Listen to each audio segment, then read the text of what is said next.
السلام عليكم. انا نجلاء، اهلا بيكم في قناتي ماما ورودي في المطبخ. النهارده هنعمل حاجه جميله قوي كلنا بنحبها، الايس كريم بكذا طعم. دول 4 كوبايات لبن يكونوا يعني ساقعين قوي، حطينا عليهم نص ايس كريم فانيليا. الحاجات دي بنجيبها من عند مستلزمات الحلواني. بنروح وناخد من عنده على حسب ما احنا عايزين، ربع كيلو نص كيلو. عامة الربع كيلو بياخد كوبايتين، اللي هو المج العادي اللي بنشرب فيه الشاي. دول نص كيلو، حطيت عليهم 4 كوبايات. هنضربه ولما يوصل للقوام المطلوب هوريهولكم. ده كده القوام اللي انا عايزاه، شايفين كده؟ ده اللي انا عايزاه. هفضي نص الكمية دي عشان النص التاني هوريكم هنعمل فيه ايه. ده طبعا ايس كريم فانيليا. هعمل بالنص التاني من الكمية دي موكا. عايزه اقول لكم طعمه بيبقى تحفه، طعمه حلو قوي قوي قوي. الموكا دي عبارة عن ايه؟ اللي هو النسكافيه، عباره عن نسكافيه. هنجيب اللي هو ده. ايوه، ده كيس نسكافيه صغير كده. هيكفي. هنحط هنحطه كده مع معلقه لبن ونسيبه بس يدوب كده، وهوريكم هنعمله ازاي. نفضي دلوقتي بس كميه من الفانيليا.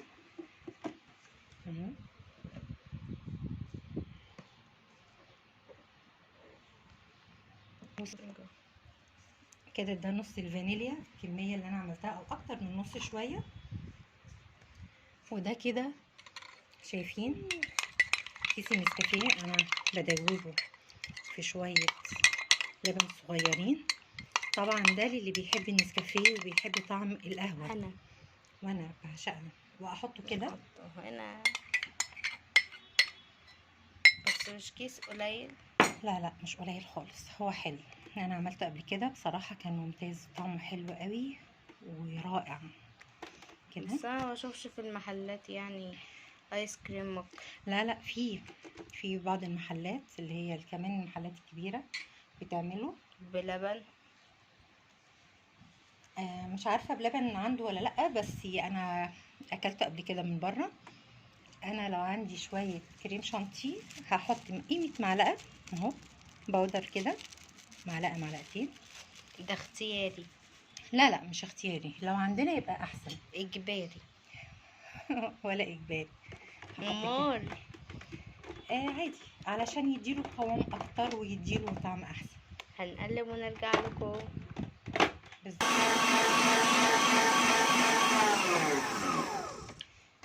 كده خلص الموكا، وده بيبقى شكله.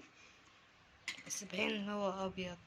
هو بيتهيألك هو مش ابيض طبعا. هو لو احنا بصينا للفانيليا وبصينا لده هنلاقي لا، ده شكله مختلف شويه كتير.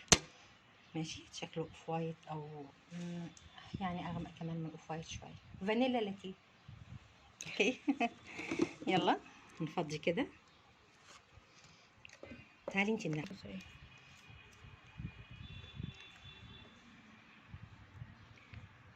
يا جماعه، انا عايزه اقول لكم الموكا دي تحفه. طبعا اللي بيحبوا النسكافيه او الكوفي بصفه عامه يعني، طعمه بيبقى تحفه ورائع، ما اقولكوش قد ايه حلو. بالذات انا وماما. ونيره برضو بتحب. هو بابا اللي ملوش في الكوفي خالص، ليه في شوكليت فانا ومانجا هعمله بقى وفانيليا. فانا هعمل له بقى ايه، شوكليت دلوقتي، ايس كريم شوكليت. وفي مانجا، في انواع كتير يا جماعه. وبرده هعمل مانجا هوريه لكم دلوقتي، بس المانجا مختلف لان انا ما بعملوش بالبودر زي الفانيليا والشوكولاته. يا جماعه قولوا لي انتوا بتعملوا ايه في الاجازه زي كده. انا بساعد ماما في التصوير وفي نفس الوقت بعمل حاجات في البيت. هو كده اهو تمام. السلام عليكم، ورجعنا هنعمل النهارده دلوقتي الايس كريم بتاع المانجا. ده عباره عن ايه؟ تقريبا مطي كبير كريم شانتيه، بس انا عشان اعدله شويه هحط حوالي معلقتين برضو كريم شانتيه باودر، واحط مج سكر بودره. عايزه اقول لكم ان المج اللي بحط سكر بودره هو مج اللبن، هو مج العصير، هو مج الكريم شانتيه، وده لبن. هنبص للعصير. انا عندي عصير مانجا زي ما انتم شايفين كده فريش، من نفس الكوبايه اللي كنت بعاير بيها اهي. هحطه برضو كده، كله هيتضرب مع بعضه وهيطلع لنا احلى ايس كريم مانجا.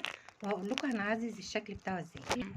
ورجعنا بعد ما خلصنا ايس كريم المانجا زي ما انتم شايفين كده. هقول تاني احنا عملناه ازاي. 4 مكونات: كوبايه لبن، كوبايه كريم شانتيه، كوبايه سكر بودر، كوبايه عصير مانجا. تمام. بعزز اللون شويه بالايه، الوان الجل اللي هو بتاعت الاورنج. حطيت نقطتين، وفي نفس الوقت حطيت برضو تاني ربع كوبايه او نص كوبايه كريم شانتيه باودر على الكميه بتاعتي، علشان تديها شويه سمك شويه كده.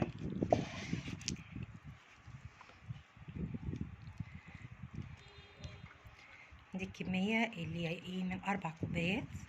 طبعا انا بختار كوبايه كبيره شويه عشان تعملي كميه، ولما ان شاء الله يجمد هوريكي شكله عامل ازاي، وطعمه بيبقى رائع يا جماعه. ان شاء الله هعمل برضو الايس كريم شوكليت وهوريهولكم شويه كده. طيب، وهنعمل دلوقتي ايس كريم الشوكليت زي ما انتم شايفين كده. ده ربع كيلو ايس كريم. بجيبه برضو من عند اللي بيبيع، لا اللي بيبيع حاجة الحلوانية يعني. لا بقول ده ايس كريم شوكولاته. ايس كريم شوكولاتة.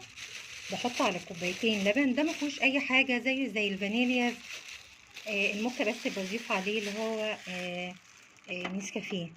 بس هقلبه كده عشان بس ايه ما يقعدش يعمل بهدله بالبودر بتاعه. مع ده كوبايتين على ربع كيلو. تمام اهو. هنسيبه بقى يضرب لغايه ما يتجانس كله مع بعضه، وطبعا حجمه بيزيد. ممكن احط برضو معلقتين كريم شانتيه لو عندي كريم شانتيه خام. يخلص وراها وكده. ده خلص اخر نوع معانا او من الايس كريم اللي هو الشوكليت. زي ما انتم شايفين كده القوام بتاعه تحفه. انا ما حطيتش عليه كريم شانتيه غير هي معلقه او معلقتين صغيرين اهو. قوامه عامل ازاي، رائع.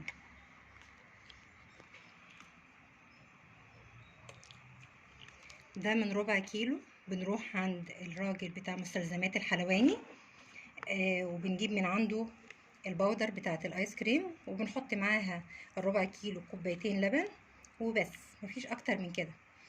انما اللي عملته بالمانجا وده هيصير على كل انواع الفاكهه اللي احنا عايزينها. فراوله، ليمون لو بنحب ايس كريم الليمون، مشمش، خوخ، اي نوع من الانواع اللي احنا بنحبها. بناخد منه كوبايه عصير فريش، وبتكون ما فيهاش ميه كتير. دي الكميه اهي. وبحط معاها كوبايه لبن. كوبايه، بصوا انا مبحبش كوبايه كامله سكر.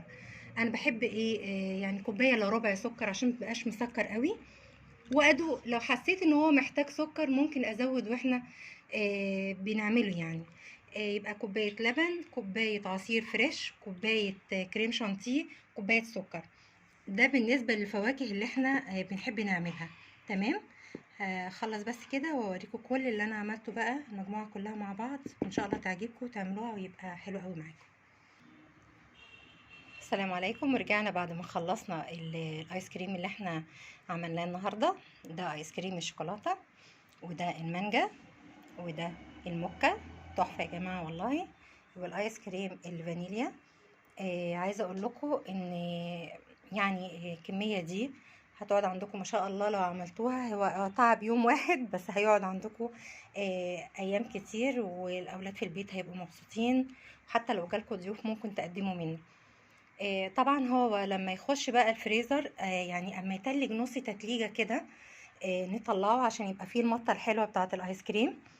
نطلعه ونقعد نقلب فيه شوية. لو عندنا مضرب اللي هو اليدوي او الكهرباء العادي، ممكن نضربه بيه ونرجع نحطه في الفريزر وناكل منه تاني يوم.